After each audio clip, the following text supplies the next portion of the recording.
Breaking और shot. Saudi की refinery पर हूती का बड़ा हमला, ब्रेकिंग और शॉट। ये देखिए जरा, अरामको रिफाइनरी पर हूती का ड्रोन अटैक, और ये बहुत इंपॉर्टेंट रिफाइनरी है। विजय ब्रेकिंग और शॉट को संभाल के रखिएगा।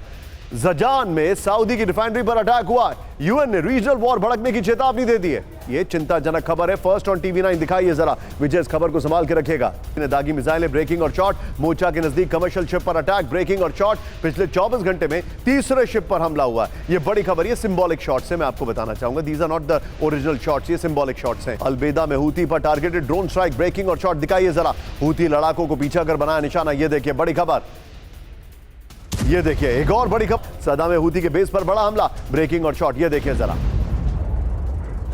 ये चिंताजनक खबर है। हूती के अंडरग्राउंड बेस पर ड्रोन अटैक हुआ है। ये देखिए जरा, ये देखिए मरीब में हूती के ड्रोन यूनिट पर किए गए हमले, ब्रेकिंग और शॉट दिखाइए जरा। ड्रोन के जरिए 3 फ्रंट पर मोटार से हमला किया गया। विजय पहले वाली ब्रेकिंग संभाल के रखिएगा, और सबसे पहले वाली ब्रेकिंग, इससे पहले वाली और सबसे पहले वाली। आइए जरा इसके वीडियो की पर आते हैं। सऊदी से सीधी जंग, हूती की चुनौती। इस वक्त की बड़ी खबर, 19 अगस्त जिजान में अरामको रिफाइनरी पर दूसरी बार हमला हुआ। यह बड़ी खबर मैं आपको दिखा रहा हूं। 17 अगस्त रेड सी में सऊदी के लैंडिंग शिप पर और 4 मिलिट्री बेस पर हमला हुआ है, बोट्स पर हमला हुआ है। फिर 14 अगस्त जिजान में अरामको रिफाइनरी पर ड्रोन हमले हुए हैं। 7 अगस्त नजरान प्रांत में हूती का मिसाइल से हमला हुआ है। 4 से 5 अगस्त नजरान एयरपोर्ट पर हमले का दावा है। टाइम्स ऑफ इजराइल और न्यूयॉर्क टाइम्स के हवाले से बड़ी खबर आ रही है। लेकिन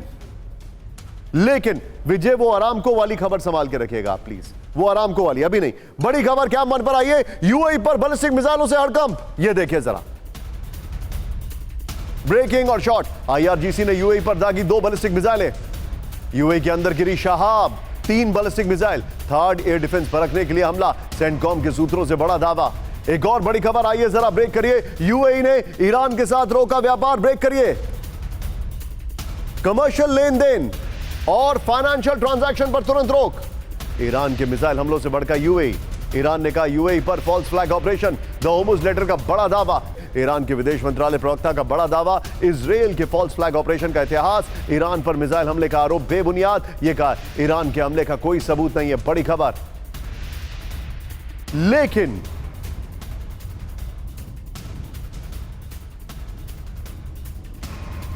लेकिन अब मैं 2 ब्रेकिंग 2 शॉट लूंगा, अरामको और यूएई। विजय आइए सीधे चलिए, मेरे साथ जनरल साहब मौजूद हैं। जनरल पांडे सर, एक चीज बहुत क्लियर है, and I have no second thoughts. इस युद्ध में कुछ कंट्रीज अब ईरान की तरफ झुक रही हैं, कुछ कंट्रीज पार्शियली ईरान के साथ हो गई हैं। 2 ब्रेकिंग 2 शॉट के साथ सर के पास आई है, और ये शॉट्स प्लीज चेंज करिएगा, यहां पर यही शॉट रखिएगा मुश्तबा के।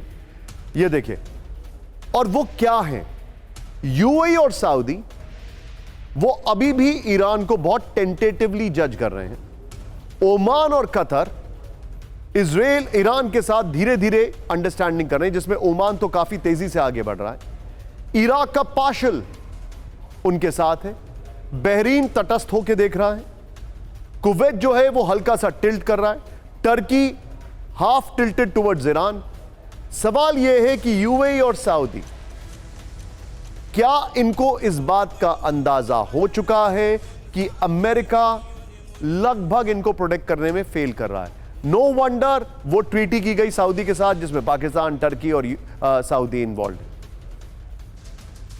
है। सबसे पहली बात है कि जो सऊदी और यूएई का जो रुझाव है और रुझान है ईरान की तरफ, वो नामुमकिन है एक तरीके से। बिजनेस उनका चलता रहा है हमेशा। इनफैक्ट अभी आपने फाइनेंशियल कंट्रोल की बात करी, और ट्रेड नहीं हो सकता। पूरा जो ब्लैक मनी का कंसेप्ट था, जो पैसा ईरान का था, सारी फाइनेंसिंग चैनल हो रही थी यूएई के थ्रू। इन सभी देशों के अंदर यूएई एक ऐसा देश है जो कि इंडिपेंडेंट डिसीजन लेता है। उसके ऊपर अमेरिका, इजराइल या किसी और देश का कोई महत्व नहीं है। उसकी अपनी क्षमता है, वो अपने हिसाब से डिसीजन लेगा। और काफी इन सब गल्फ नेशंस में अगर कंपेयर करें तो यूएई एक सबसे सबसे पावरफुल, इंडिपेंडेंट माइंडेड और लड़ने की इच्छा रखने वालों देशों में है। बाकी सारे देश किसी न किसी के सहारे पे चल रहे हैं। दूसरा कतर और अपने ओमान है। जैसे ओमान जो है कभी भी लड़ाका देश नहीं रहा है। ओमान का काम है कि सब शांति से होना चाहिए, आप इधर हो चाहे उधर हो, जैसे तुम लोग सब कहोगे वैसे हम करेंगे। They are very very neutral country, ना इनके साथ है ना उनके साथ है।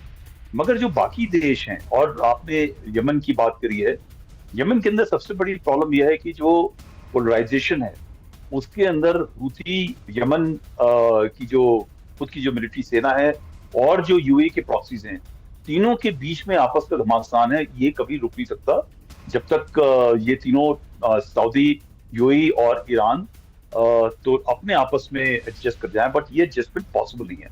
अमेरिका वहां पर उनको कवच दे सके चाहे नहीं दे सके, मगर मेरा ये मानना है लड़ाई थोड़ी सी स्लो हो जाए, कोई थोड़ी सी बातचीत हो जाए, बट इनका जो फ्रिक्शन है वो एक आइडियोलॉजिकल फ्रिक्शन है, एक रिलीजियस फ्रिक्शन है, और एक थोड़ा सा सऊदी और यूएई के बीच में इनके जो टॉप लीडर्स हैं मोनार्क्स, उनका भी एक फ्रिक्शन है।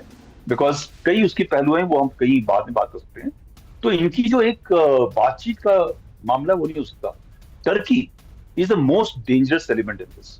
टर्की जो है वो किसी का नहीं है जहां पे उसको मौका मिलेगा अपनी ताकत बढ़ाने का, क्योंकि ये जो लड़ाई चल रही है, इस लड़ाई के अंदर सऊदी की हालत थोड़ी कमजोर होती जाती है, इसराइल की हालत कमजोर होती जा रही है, ईरान की हालत कमजोर होती जा रही है, और टर्की के जो प्रेसिडेंट हैं अर्दोगान, जब से वो आए हैं, उनकी ये मानना है कि हमने टॉप लीडर बनना है उम्मा का।